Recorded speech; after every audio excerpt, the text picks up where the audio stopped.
Do you want to land media coverage but you don't know where to start? Well, I've got you covered with the Ultimate PR Plan checklist. So step one is defining your story. This is the who and the what of your campaign activity. You've got to be creative because the media are looking for fresh approaches and unique outlooks to help you to stand out. What is your unique story? What makes you different? What is your background? Where did you begin? Tie it to current trends, your expertise, or your mission. Step two is to know your media targets. We're not just spraying and praying. We're targeting the media who cover the topics that you want to talk about.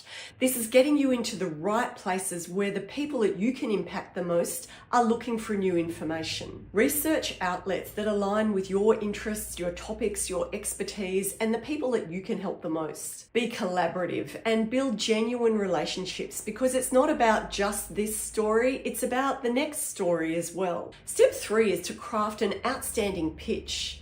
Create a media release because 81% of journalists read your media releases and over 50% use that content in their coverage. Journalists are busy, so keep it short and very personalized to their outlet. Step four is to follow up and be nice about it. Don't be demanding, be collaborative without being pushy. A simple just checking in, would there be any interest in this story, can work wonders in building relationships. Start working on your plan because your business deserves to be featured.